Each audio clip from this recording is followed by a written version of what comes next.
Thank you so much, Mr. Post and the Coral Gables Democratic Club for having me. It really is an honor, and I'm so happy to be able to speak to a room full of people who I know care about the environment. Yes. If I leave you with one thing in my 15 minutes, it's this. There are a lot of wild things going on in this state regarding the environment. Some good, some kind of trouble. And never before has it been more important for people to be active and engaged and working with Audubon and other groups and just calling up your legislature, going to public meetings, and making your voice heard. My name is Jane Graham. I work with Audubon, Florida. I'm a Everglades Policy Associate, and my background is I'm a lawyer, and I work as a lobbyist, mostly with the South Florida Water Management District, which you really need a sense of humor these days to work with there. To just let you know a little bit about what Audubon, Florida does. I'm going to tell you what we do in general, what we're all about. Then I'm going to tell you about our Everglades program, and then I'm going to wrap this up with a few things of some bills that we're tracking up in the Florida legislature right now. And I think I see that there's some wine on the back, and you probably want to make sure you have that on hand, because it's a little scary. All right, so Audubon, Florida, we are the oldest conservation group in Florida. We have offices and sanctuaries throughout the state. I'm based in Miami. We have another policy office in Tallahassee. We have a Corkscrew Swamp Sanctuary on the west coast. It's beautiful. It's 14,000 acres of old Florida swamp marsh, and it's if you ever want to go out there to that side, it's beautiful. We also have a Center for Birds of Prey up in Maitland, Florida, which rehabilitates raptors, and I saw statistics recently that 1/3 of all southern bald eagles in Florida were released from the Center for Birds of Prey, so that's something. And the thing that drives Audubon, Florida policy is really science. We have close relationships with scientists who are experts in different places throughout Florida. I work mostly on Lake Okeechobee issues, and I'm always on the phone with I call him my pet scientist, and I'm his pet lawyer, Dr. Paul Gray, who's always out in Lake Okeechobee following what's going on with the drought conditions and other things with the impact of wildlife there. We also have scientists in Florida Bay as well as on the West Coast. We have 3 main campaigns, and I'll just tell you really quickly about those and ways that you can be involved. There's something that we just inaugurated last year called the Florida Special Places Campaign. And as you know, and anyone who follows the legislature, never before has it been more important to have that connection with public lands, because we're under attack. There's a movement up in Tallahassee for privatization of public lands, public waters, and one of the things that we try to do is have just average Floridians be able to speak and say, there's this piece of land in Florida that's special for me. So we have people talking about certain places, and they can submit blogs and Facebook, and if you're interested or you have a special place that you'd like to write about, contact me afterward. I have cards in the back, and we can see that you can be published or be able to spread the word, because anything that, for example, Matheson Hammock Park, I recently heard that there's some issue there, being under attack with large thing of development. That's a local issue, and yeah, so it's something to keep track of. We also have a coastal advocacy that we work on, and the BP oil spill happened 18 months ago. You see all these BP advertisements on the TV all the time.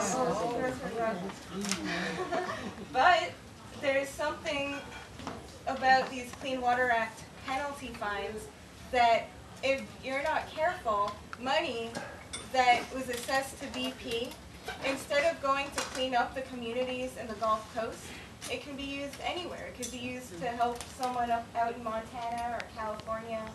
But there's something called the Restore Act, which is going through Congress, and actually Senator Bill Nelson has been very good about pushing this along. So I urge you to look into this, and this is something to follow. Now the last thing that we really work on, and this is what I work on, is our Everglades policy.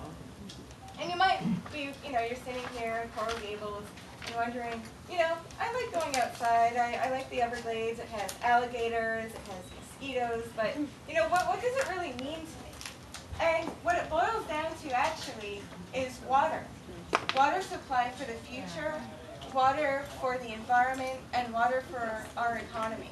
There's a statistic out there that 1 in 3 Floridians depend on the Everglades for their drinking water. And this is really, it's easy to say this, but it's a problem because, looking back in history,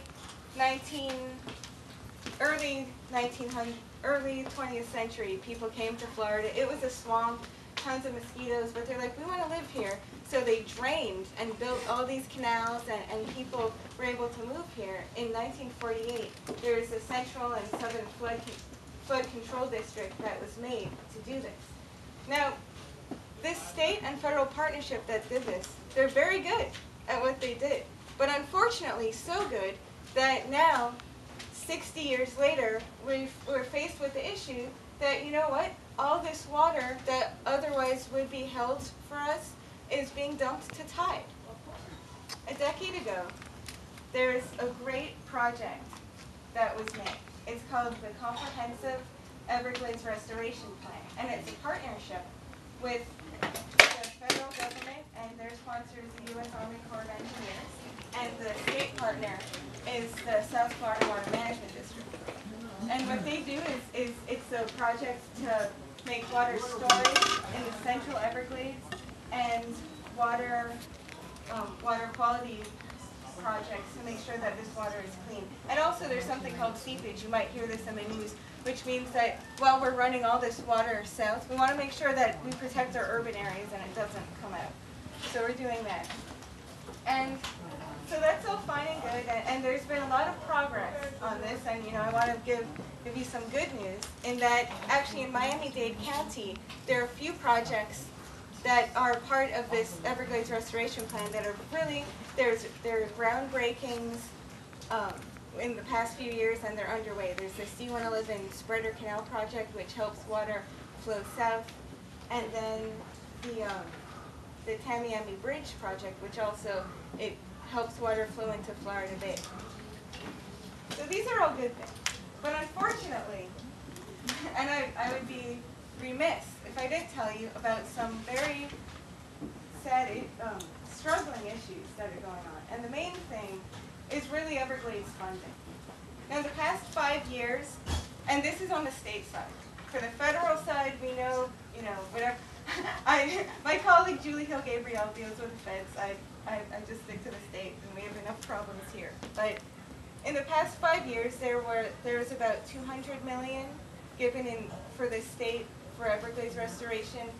Times were tough; it went down to $100 million, $100 million for a few years, $50 million. Last year, when Governor Scott was in, I'm not going to conjecture why, but it was cut to $17 million. That is the lowest ever.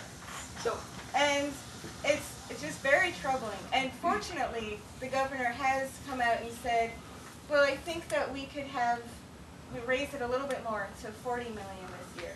And that's still kind of low. But this is an issue where I want you to contact your local legislator. You can write to the Miami Herald or call your friends and tell them that the Everglades are under attack here because there's not enough funding. So, big thing, if we can raise that appropriation just a little bit more, and we're not asking for $100 million, we're going to be realistic. But if it can be, 40 or 50 or 60, that would be a lot better.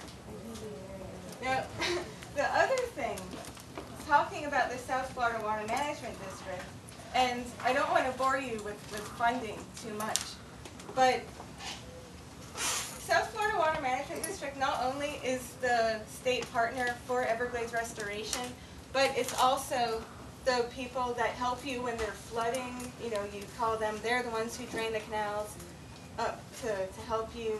They're the ones to ensure your water supply.